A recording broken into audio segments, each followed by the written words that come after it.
For the last 500 years, the world's greatest empires have risen to unimaginable heights and then collapsed into dust. The Spanish Empire, the mighty British Empire, and the Soviet Union. Right now, in 2025, the US is following that exact same path, all because of one pattern: $37 trillion debt.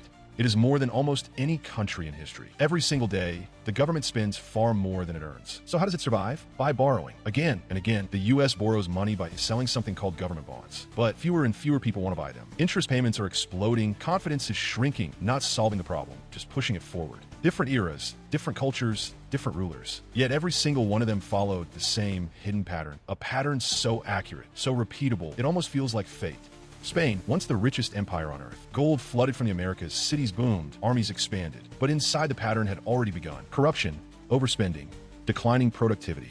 Stage by stage, Spain moved toward collapse. Within 80 years, they were bankrupt, and they never recovered. In 1914, after Spain fell, Britain took the throne of global power. The sun never set on British territory. The pound sterling was the global reserve currency. Industry, navy, money, half the world under its control. After World War II, the British Empire collapsed. Within 40 years, the empire was gone. In 1991, the Soviet Union rose fast and fearlessly.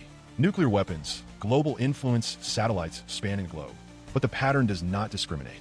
Once again, history repeated itself. By 1991, the once feared superpower dissolved overnight. Not because of a war, not because of invasion, but because the pattern had reached its final stage, the economic implosion. 3 superpowers, 3 complete collapses, all following the exact same pattern. You know what is more terrifying? The United States has already completed 5 of the 7 stages. And right now we are inside it. This is the story of how empires die. Each think they're different while the math say, we are next, and it's happening faster than anyone can imagine. No empire that reached stage 5 has ever recovered. What it means when a superpower dies. Imperial collapse doesn't start with invasion or military defeat.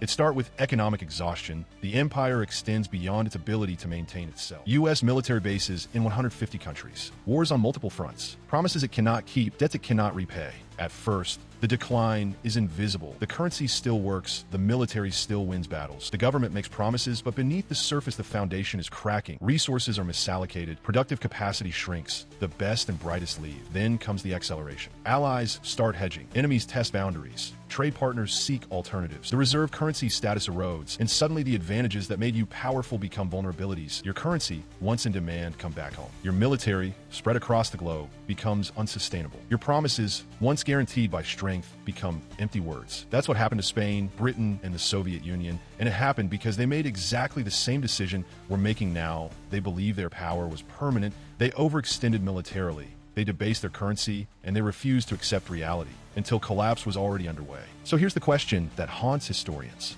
Is the US next? Is history repeating itself again? This era is different. Technology is more powerful. Global trade is deeper. Nuclear weapons change warfare forever.